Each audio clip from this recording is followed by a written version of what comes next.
Très chers fidèles Internet des Aérotech TV officielle, la chaîne de référence, bienvenue sur votre émission Actualité politique. Je suis la votre humble servante Carmen Aladjo, la diva. Merci de la confiance, merci de la fidélité.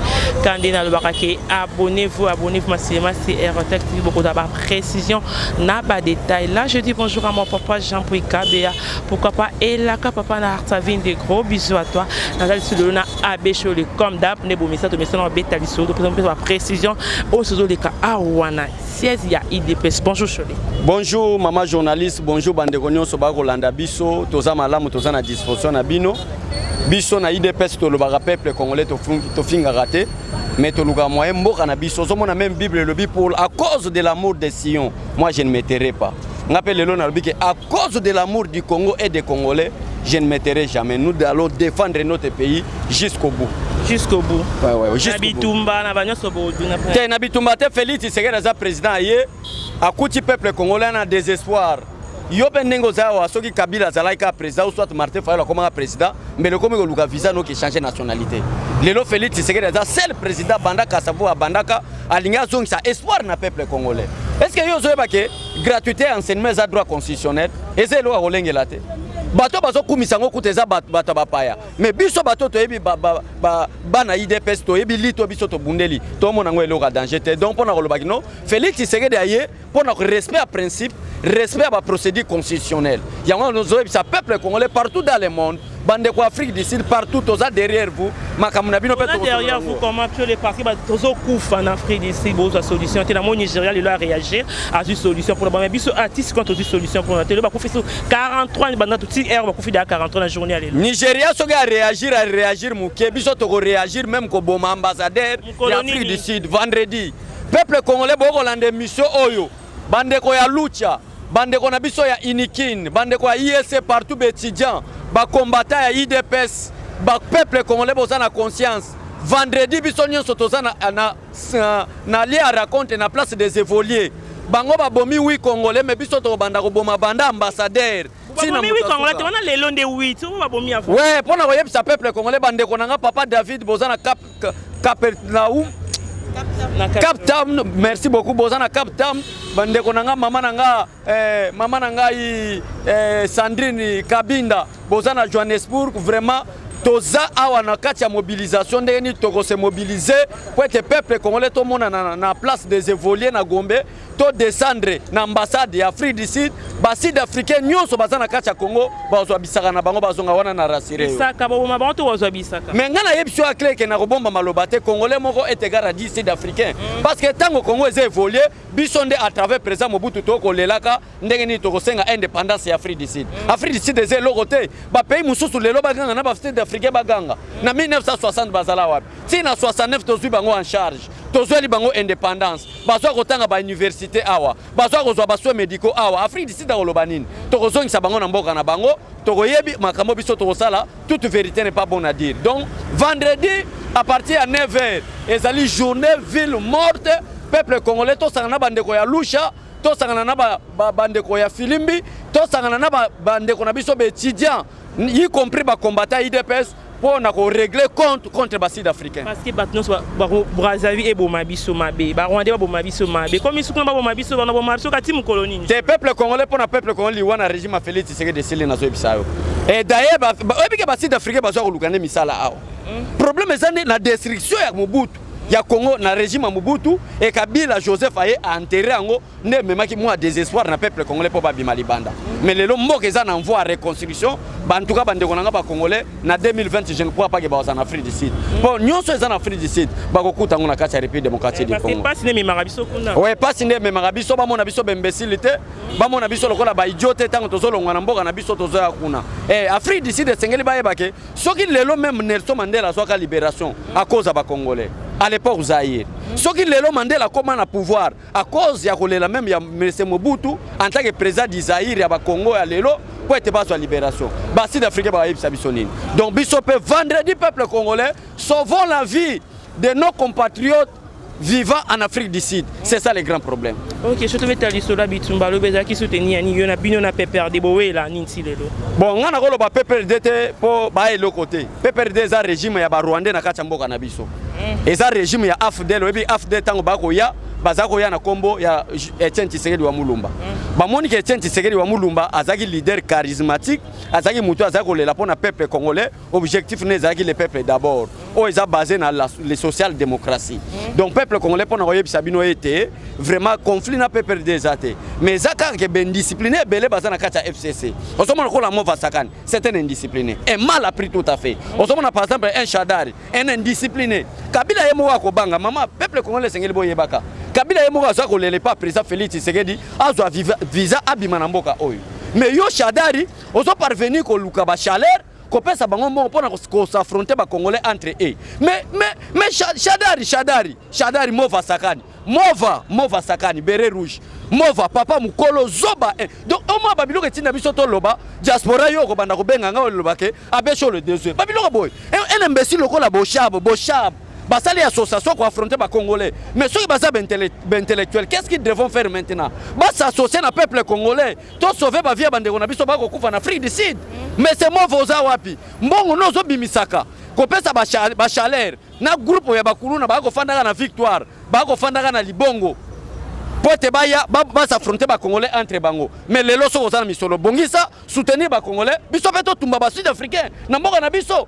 Donc eza problème ezalaki ke peuple congolais va comprendre que le problème est que le régime ya Afdel au Kabila et même yo pe journaliste à to ko wanga no yebi ke Kabila za congolais te pour Etienne Kabila alobaka ngo jour à ko déposer fleurs bouquet de fleurs na enterrement papa na bango to wanga ni po yo ko zo raison que je suis au milieu du village donc le problème est que Kabila za de ko na bisoté asala ki makamu na nkopo na ko détruire peuple congolais donc peuple congolais va la calme conflit ezate ko tunanga ko tupe makambo ya peuple DT po ba elokote pour Kabila abimisa ki dauphin za ki Shadari Kabila so amona ki azama kasi na ba beret rouge alingaka proclamer Shadari abanga ipona ni po ayebaki ke moto ezo yepa na ye donc eza problème a ben discipliné lokola ba mova sakani bato mo baza très indiscipline Kabila ye moko reconnaître que bato baza tout autour na ye baza ben discipliné luka discours Kabila asuka aloba je cherche même 15 personnes de bons collaborateurs qui peuvent m'aider wana Kabila muto akolobaka Ozolanda, voilà le langage à Kabila. Je suis en train de chercher 15 personnes qui peuvent m'aider. Voilà le langage à Kabila. Yo yebite Kabila lo bawana.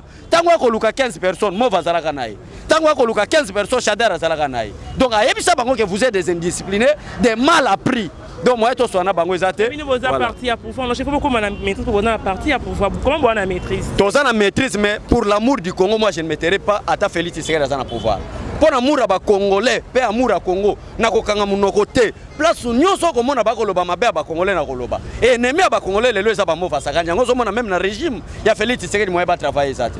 Baza droit travailler. Baza droit travailler te. Parce que baza ba véritable idiot ya dernière classe. Par rapport à un message du Premier ministre Apesa Kidobi hier installé le gouvernement pour nous yomone qui ont dit. Meilleur message donc il lunga lobby loka sikateka makambo IDPS sasako bundela yango wana président Apesa tangi. Pacification du pays, l'État IDPS, la démocratie, l'État IDPS, lutte contre le chômage, l'État IDPS, l'amélioration, il y a enseignement, na RDC, l'État IDPS, même le programme, il y a président Félix Tshisekedi. Donc, et ça programme malamu eloko asigeza te ça programme au président Pessie et oh l'État IDPS ça ko bundande yangwana, il faut to saluer message wana eloko mabeza te. Et talobi ke bembe ya Mobutu Koya, bembe ancien ministre et Koya yoza da Bobuni Kikusala. Ouais, Sengeli makambo Sengeli oluka Jean-Pierre Bemba. Otuna Jean-Pierre Bemba que Jean-Pierre Bemba ozalaki vice-président. Ya na série 1+4. Mobutu ndeko nayo pona ni Korea kité. Pona ni na yebisi otangi komba Jean-Pierre Bemba na Kora Mobutu parce que azo cessé ko sala ba déclaration moko négative face ya peuple congolais. Ako benga ka gouvernement moko irresponsable parce que bazana batebele. Yango na kende ko luka madame Bazaiba. Tuna ke bozalaki na pouvoir na 1+4 Kora Mobutu ya kitende nini. Bazalaki ko zela Félix comme président après sa instruction na ilunga ke na décrispation politique salema même ba oba kufa to sala bango décrispation politique. Yango zomona décrispation politique salema même na tango ya monsieur Mobutu. Na monsieur Mobutu malgré il est déjà enterré to sala les décrispation malgré ba pillage à sala na mboka. Malgré mabe à sala na mboka, le chef de l'État a instruit le premier ministre parce que c'est lui qui a des comptes à rendre au peuple congolais, c'est le président de la République. Et le premier ministre est son collaborateur parce qu'il est nommé par l'ordonnance signée par le président de la République. Donc peuple congolais, merci beaucoup. Jour Kora Mobutu Koya pour moi que IDPS à travers biso ba becho le oyo. To so lité pour intérêt même ya bino boye bagate. valeur musala ozosala bapeso mutuka musala ozosala ozala bien payé nde lito biso tokosala po peuple congolais azala malamu jour okomona ke date officielle bimi ya enterrement kora ya Mobutu omona même nga na terrain tuna vie na nga léger tambwe tango apesi message abiki azokita na lobaki viens nga journaliste tokita na terrain na benga combattant moko yana keti tokita ti na aéroport andi tokenda kozwa ye ndenge nini te tokosala ngona papa na biso Mobutu malgré il nous a détruit mentalement socialement mais tosala nini le pardon est là tolimbisi tokoyamba corps nene sengo surtout betalisoya par rapport à rentrée scolaire qui gratuit oui mais na l'école ba komi ba limiter bana ki bana ba côté c'était bana ba koki mais bana msubali bana no ba classe té bana place té solution niveau du d'abord ouais solution ezali yo mo moni déjà réhabilitation mokengeli école moko super maman moko asa na Allemagne Maman Chantal Roger Riolumbu abengi nga lobike na moni image ya mokengeli na lobike Congo ezoleka Canada donc Canada est l'autre côté Allemagne est l'autre côté Félix abongisela biso mboka o tinga na yebiso que j'ai même ma tête à couper en dehors de Félix il n'y a aucun politicien qui peut parler pour l'intérêt général ça j'assume et jour où Félix Tshisekedi a bébé ça parce qu'il est le dernier cartouche na osala sous politique tenzambe likolo zo mona soko moni Félix Tshisekedi a bébé c'est parce que na kokende na parti politique nini yebisa ngai à part IDPS parti politique ni nga na kokende na lité ensemble yango tozalaka derrière le président de la République merci vraiment merci le président de la République gratuité et enseignement ngoyo kende na mumbelo mona koko ala ta uniforme lobi na tanga tena bande la ta classe na soko yebiso makamba solo koko papa mukolo lobi ke Félix merci lelo ba congolais balingi basala marche lobi ke élection seulement sous na mboka te Félix aumela meto lukato régler ngo ozo mona poto respecter constitution donc peuple congolais gratuité enseignement ezala et loko liboso maman journaliste pas poser ba question compliquée te bon poser question pour peuple congolais à comprendre bon yebisa peuple congolais que ça fait 60 ans Congolais a comme foot mbongo Félix Tshisekedi aya lobiki bo foot su mbongo te l'état nda komi kosala nini akomi ko foot la bino et sengelo yebisa batwana bon eloko oya 60 bolingi na bekola ngo etongama lelo kambala moko na 2020 libanda ba kotanga wapi ba centre de formation eza bekol pe ezotongama lisusu na programme président de la République ya 100 jours à la kabiso construction ya 1000 écoles par an donc na 5 ans Félix Tshisekedi ozana 5000 écoles c'est ba vanda no bazira oui ba fanda nanu te tozo luka bekol mais bekol privé to luka moya ko négocier na bango bazala en partenariat na l'état congolais l'état na bango boya te parce que bango ne bako kufa ozolanda mutu moko ta kotinda mwana na école privée o bako senga 200 $300 ozolanda mama bango ne bako kufa bali faut ba négocier na l'état congolais donc gratuité enseignement eza vraiment sûr et certain et bandi nango déjà mais problème ezali motema mabe bande kona bilo oyebi ke vie néanmoins cause à la sénégalais parce que na kati opposition congolaise na comme on a ba sénégalais ba ça trop mais la constitution congolaise si vous êtes réellement congolais vous devez respecter la constitution congolaise n'est-ce pas néanmoins à la congolaise ou soit à la rwandais ou à la kingakati mais ba sénégalais mingi bazana wapi bazana lamuka même yo yebi ke vient na biso matin fala uta ba kota Sénégal mardi yebite wana nazo informer uta côté ba Sénégal mission na bango ezala ki lokola ba rwandais bazebele na kati mboka basangana na ba burundais na ba sénégalais mususu ba infiltrer Tshisekedi wa mulumba tango akokufa ba balkaniser la République mais gloire à Dieu Félix Tshisekedi est loin de l'éternel et au Simbate le Congo est déjà délivré le Congo est déjà sauvé OK ba doit retenir ni balance peuple congolais n'y a rien soko yoki likambo ya PPRD bolela kate po bazana batute bazana na quelques personnes mova sakani apesa bango mbongo mova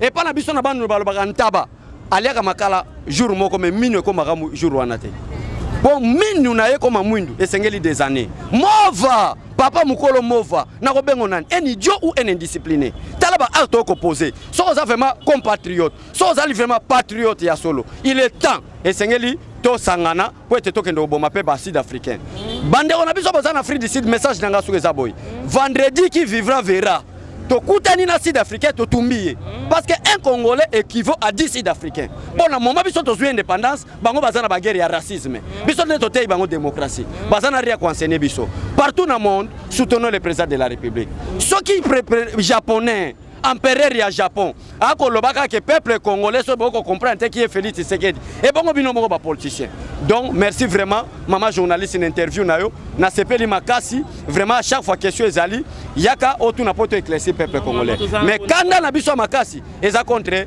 basid africain un président potiche du monde Ramaphosa président potiche incapable de faire tout mais biso tokotali c'est vendredi que tous Africains solo ba congolais mo ko kufate na mboka o mais faut la bango solution mot de la fin cholé merci beaucoup bande konanga papa David boza partout dans le monde maman Chantal Rogerio maman Vicky Mbouyibeya boza partout dans le monde oncle Jeff Kasonga maman na ngai me jeune à Canada bambote na bino frère bozala calme, on est ensemble derrière Félix Tshisekedi. Sans oublier maman Angèle Virginie Mpumbu, maman Angèle Mpumbu na kati ya Virginie mbote na vraiment maman Nzamba pambola yo. OK, merci Cholé. Là to zakina Abbé Cholé bébé qui Abbé Cholé lo baka bien, on za ba propos ya Abbé Cholé amuna na ba remarque to ba reproche. Je dans moi boya pesa numéro au communiquant dans commissaire pas Cholé ça là bien. Là j'ai dit merci à toute l'équipe technique, je vois mon papa Jean-Pierre Kabia, je vois Jonathan Sanga derrière la caméra, je vois mon réalisateur Andy Lumisa. Merci à toi, merci à Elaka papa Nartavine, des gros bisous à toi. Quand on là on se voit sur un nouveau numéro. Bye bye.